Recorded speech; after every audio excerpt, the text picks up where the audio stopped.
Hai, halo semuanya. Ketemu lagi dengan saya, Furin Ongko, host dari channel YouTube si Furin.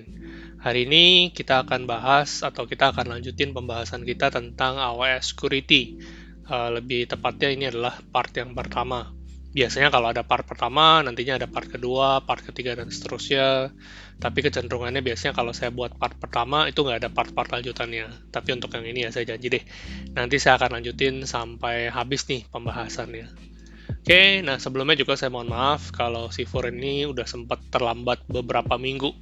Nah sebenarnya bukannya males atau lagi sibuk ngapain gitu ya, bukannya nggak mau buat konten, tapi kebetulan kemarin-kemarin itu memang ada sedikit issue lah, ada technical issue gitu ya. Jadi kemarin-kemarin itu saya nggak bisa sempat nggak bisa akses AWS console ya, karena memang saya punya internet problem.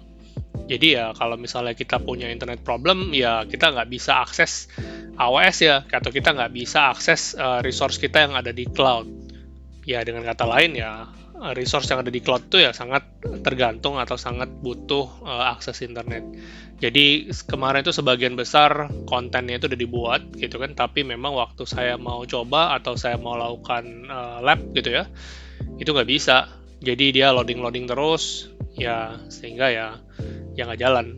Nah, tapi minggu ini kayaknya udah lebih baik. Nah, jadi kita coba lagi, walaupun ada kemungkinan ya part yang pertama ini kita nggak terlalu banyak juga prakteknya. Nah, balik lagi kita akan ngomongin tentang AWS security gitu ya. Nah, sebenarnya kalau security di AWS itu gimana sih? Banyak juga orang yang bilang cloud security itu aman nggak gitu ya? Kalau misalnya cloud itu aman atau nggak? Gitu ya. Kemudian ada garansi dari AWS nggak? Ini pertanyaan yang paling umum gitu ya. Cloud ini aman nggak sih?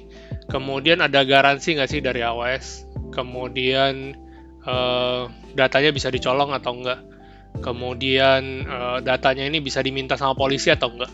Misalnya kayak gitu. Oke, jadi cukup banyak yang bertanya seperti ini. Nah, jadi ini sebenarnya kalau kita ngomongin basic konsep nih dari AWS Security itu basic konsepnya seperti apa sih? Jadi di AWS ini kita bilang kalau misalnya atau AWS tuh bilang kalau security itu ini adalah tanggung jawab dari dua belah pihak atau kita ada istilahnya namanya share responsibility model gitu ya. Jadi share responsibility model dalam artian adalah ya ini adalah tanggung jawab bersama. Ada yang merupakan tanggung jawabnya AWS, tapi ada juga yang merupakan tanggung jawabnya customer. Jadi nggak semuanya itu adalah tanggung jawabnya AWS. Nah ini tanggung jawabnya AWS atau tanggung jawabnya customer nih seperti apa gitu bentuknya. Jadi dia akan bilang, oh kalau AWS gitu ya, AWS ini tanggung jawabnya itu adanya di off the cloud gitu. Sementara kalau misalnya customer ini adalah in the cloud. Nah, maksudnya apa nih off the cloud sama in the cloud? Ya, kalau off the cloud itu di luar dari cloud-nya. Sementara kalau customer itu di dalam cloud-nya.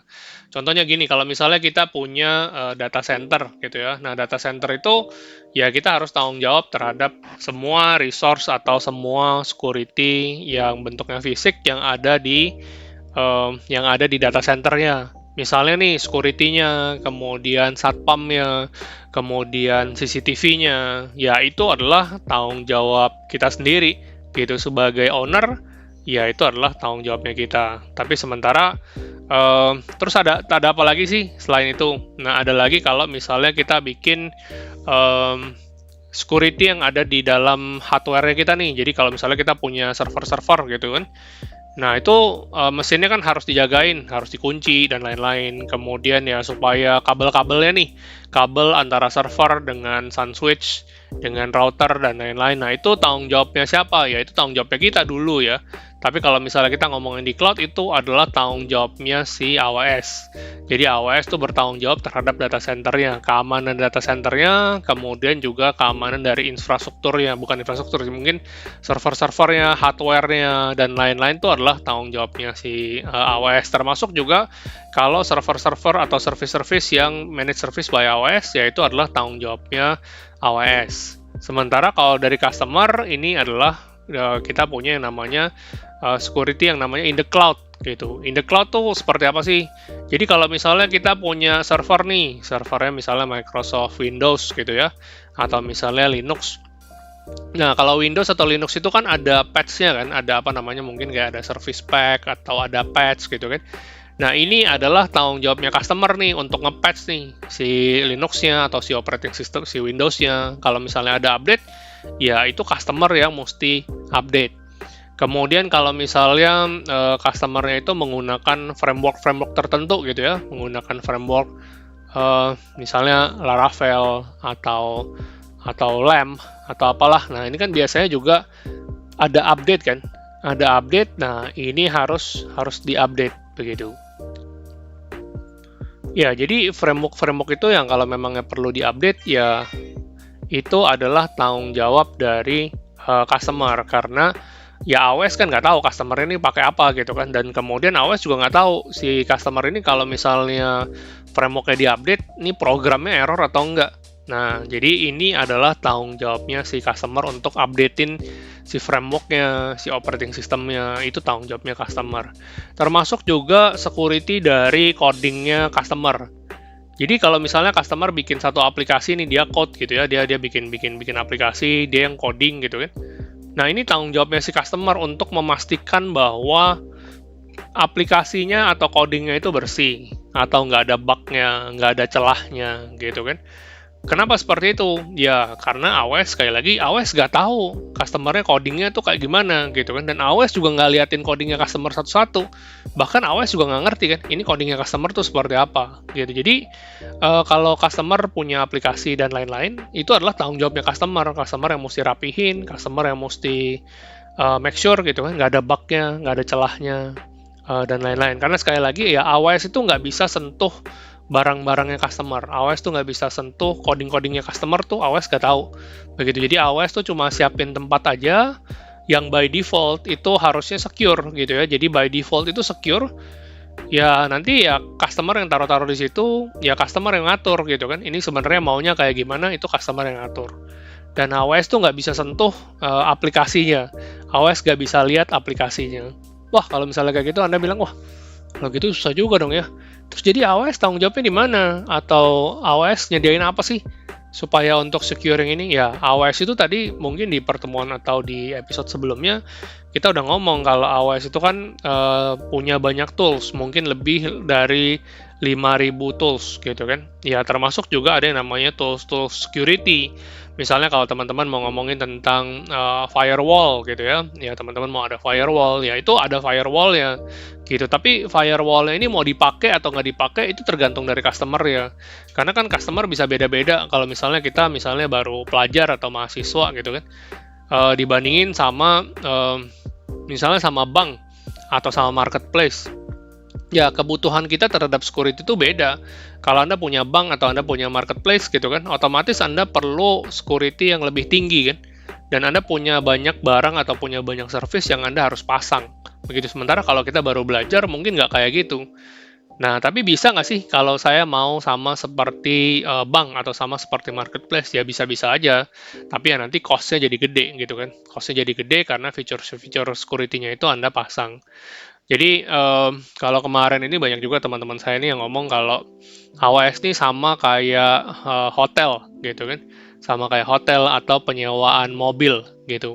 Ya, kita ambil yang gampang aja deh, sewa mobil misalnya kayak gitu kan. Jadi kalau misalnya kita sewa mobil gitu ya, sebagai orang yang nyewain mobil, tanggung jawabnya apa? Ya tanggung jawabnya adalah ya mobilnya ini harus sehat gitu kan, mobilnya harus sehat, bannya nggak bocor, kemudian spare partnya tuh nggak hancur gitu kan. Jadi kalau misalnya ada di jalanan, ya yang ngurusin mobilnya siapa ya? Sebenarnya ya dari perusahaan penyewaan mobil itu yang tanggung jawab terhadap kesehatan mobilnya. Tapi kalau misalnya Anda udah pakai gitu kan, ya mobil ini adalah tanggung jawabnya Anda sebenarnya kan. Jadi pada dasarnya ketika dikasih ke kita, mobilnya itu sangat sehat, harusnya dalam kondisi sehat. Tapi ketika kita pakai, tanggung jawab kita apa? Ya tanggung jawab kita ya salah satunya misalnya ngisi bensin gitu kan. Ya isi bensin adalah tanggung jawab kita. Kemudian security-nya gitu kan. Security-nya adalah tanggung jawab kita gitu kan. Jadi kalau misalnya kita mau pergi nih, misalnya kita lagi mau belanja ke minimarket gitu kan. atau kita lagi mau parkir, ya harus gimana ya, mobilnya harus dikunci dong, bener gak? Mobilnya harus dikunci, kemudian kalau Anda punya kaca, ya kacanya harus dirapetin, gitu kan. Nah, kalau nggak dirapetin atau nggak dikunci, mobilnya hilang, tanggung jawab siapa? Ya tanggung jawab si customer lah, yang dia sewa gitu kan. Apakah si penyewaan mobilnya itu akan tanggung jawab nih? Ya enggak dong. Ya, kalau misalnya Anda taruh barang di mobil, terus Anda lagi ke minimarket, terus barangnya diambil orang, lah kan yang punya mobil kagak tahu ya. Anda mobilnya ditaruh kemana gitu kan. Ya kalau Anda nggak kunci dan lain-lain itu adalah salahnya si customer, yang salah kita sendiri gitu kan. Si penyedia mobilnya ya nggak tahu gitu, karena waktu dikasih ya mobilnya itu dalam keadaan baik, ya semuanya berlaku normal begitu. Nah jadi kurang lebih konsepnya kalau dari AWS tentang security itu seperti itu. Nah, ini aman nggak sih si AWS ini? Ya, sebenarnya AWS itu di-create tuh dengan pertimbangan security yang sangat matang, begitu ya. Bahkan AWS akan bilang kalau security itu adalah job zero. Jadi sebelum mulai apa-apa, ya security itu udah dipikirin duluan, gitu. Dan kalau kita lihat, ya security ini di AWS juga sudah dipakai oleh perusahaan atau organisasi yang membutuhkan keamanan sampai untuk melindungi level data yang sensitif. Misalnya nih kalau tadi kita bilang untuk perbankan, financial bank gitu ya, atau government atau military di luar negeri gitu ya, itu banyak yang menggunakan AWS. Jadi dengan seperti itu kita bisa lihat bahwa ya AWS itu udah comply dengan banyak rules gitu kan, dengan banyak rules, dan itu bisa dipakai untuk financial, untuk government, untuk military gitu. Jadi bisa dibilang ya itu secure gitu kan, di seluruh dunia ya udah pakai kayak gitu, ya harusnya good lah, harusnya cukup baik begitu. Tapi memang sekali lagi kalau kita ngomong, ya model security-nya atau penerapannya itu ya tergantung dari sifatnya adalah share responsibility. Ada yang dari tanggung jawabnya AWS, ada juga yang merupakan tanggung jawab dari customer begitu. Oke. Nah, kemudian ada tools atau ada service apa sih dari AWS ini yang kita bisa pakai nih? Nah, pilar-pilarnya itu sebenarnya kalau di AWS, pilar security itu ada yang namanya IAM. Oke. Ini Identity and Access Management. Gitu ya. Ini Identity dan Access Management. Ya, ini adalah pilar utama dari kalau kita ngomongin security di AWS. Nah, ini ada apa aja nih IAM ini? Jadi IAM ini sebenarnya kalau kita bisa bilang pilarnya itu ada 3. Ada yang namanya user, kemudian ada yang namanya groups, sama ada yang namanya roles. Gitu. Nah, ini memang agak ribet sih kalau kita ngomongin seperti ini. Ini salah satu topik yang ya nggak begitu menyenangkan biasanya. Biasanya orang akan pusing kalau kita udah mulai ngomongin kayak gini. Oke, nah kalau users nih, users itu di AWS tuh ada users apa aja sih? Nah, jadi kalau users itu ada namanya users yang namanya root. Ini kalau misalnya teman-teman udah biasa pakai Linux gitu ya, teman-teman pasti ada namanya root. Root itu ya super user ya. Atau kalau di Windows itu ada namanya administrator. Nah, root atau administrator ini adalah super user. Ini user yang punya akses penuh terhadap account-nya. Jadi root atau administrator ini nggak bisa dibatas-batasin. Mereka punya semuanya. Nah, biasanya root ini adalah user yang pertama. Apa tuh maksudnya user yang pertama? Jadi ketika kita create account-nya AWS gitu ya, itu usernya namanya adalah user root. Biasanya ini bentuk user root ini biasanya dalam bentuk email. Gitu, dalam bentuk email. Misalnya furin@abc.com gitu kan, atau user@gmail.com. Nah, itu adalah namanya user root. Oke, ini user yang pertama, kemudian notasinya itu dalam bentuk email, kemudian ini adalah power user atau super user. Oke, nah biasanya ketika kita punya root account itu diminta untuk melakukan dibikin secure. Oke, jadi kita akan diminta untuk securing root account ini dengan menggunakan MFA. MFA itu adalah multi-factor authentication. Jadi biasanya kalau kalau misalnya kita punya root account, itu dia cuma minta passwordnya aja awalnya. Tapi untuk securing root account itu biasanya ditambahkan MFA, multi-factor authentication, sehingga bukan cuma password aja, tapi ada cara autentikasi yang lain. Misalnya dengan key code atau apalah istilahnya adalah MFA. Oke. Nah, biasanya yang best practice ya root account ini tidak dipakai.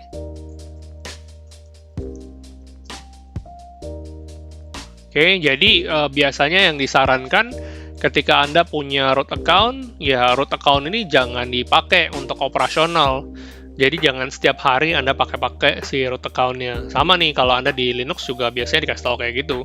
Oh, root account tuh jangan dipakai. Kenapa? Ya karena tadi kan super user, gitu kan. Super user, Anda bisa lakukan banyak hal. Dan yang paling jelek itu adalah kalau Anda pakai root account itu, kalau root account-nya itu ke-hack. Gitu. Jadi kalau misalnya ada orang yang ambil root account-nya Anda, atau secara tidak sengaja bocor, gitu ya. Nah, ini bisa parah banget karena dia super user, ya dia bisa lakukan apa aja dan sangat sulit untuk dihentikan. Begitu. Jadi ada tapi sebaiknya jangan dipakai. Begitu. Oke. Nah, kemudian selain ada root account gitu ya, kita juga punya hal yang lainnya nih. Jadi hal yang lainnya ini ada yang namanya users tadi. Oke, ada yang namanya users. Nah, users ini tadi dibuatnya tuh di IAM. Jadi kalau misalnya kita masuk ke konsolnya AWS, kita ketik aja tuh IAM gitu ya. Nanti di situ ada bagian users. Kita bisa create users untuk account-nya kita.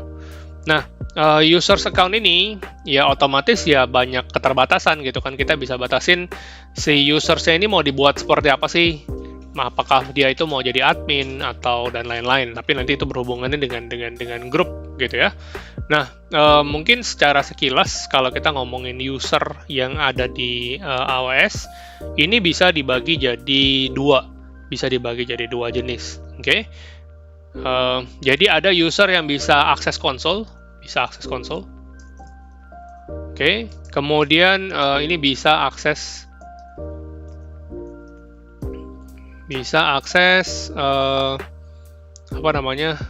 CLI begitu.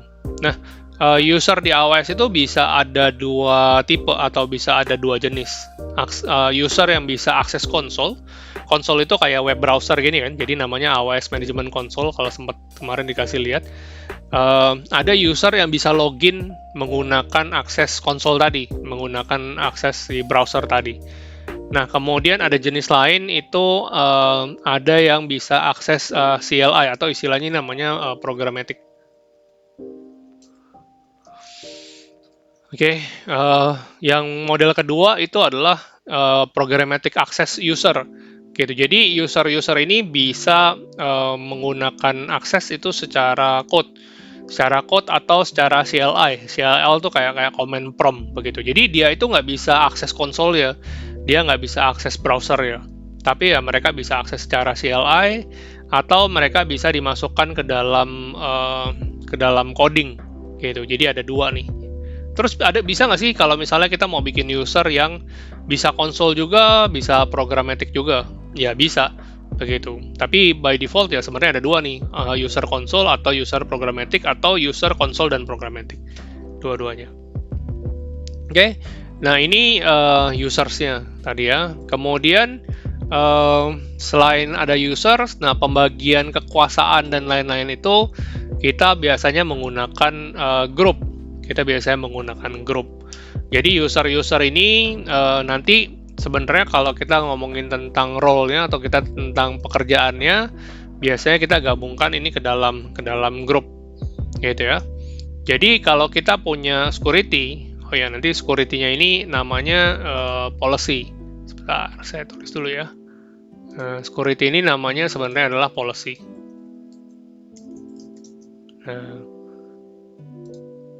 Security-nya ini namanya policy. Jadi kalau misalnya dia bisa ngapa-ngapain ya itu tergantung dari policy-nya. Oke.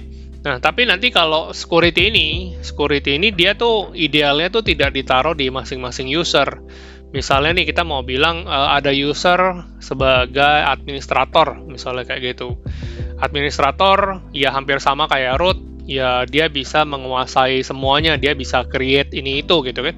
Tapi kita juga bisa bagi juga nih, kita bisa identify, ini user ini administrator untuk region Jakarta atau region Indonesia, misalnya kayak gitu. Jadi dengan seperti itu ya usernya itu hanya bisa create account yang ada di Indonesia gitu. Nah itu aturannya ada di mana? Aturannya itu sebenarnya adanya di policy.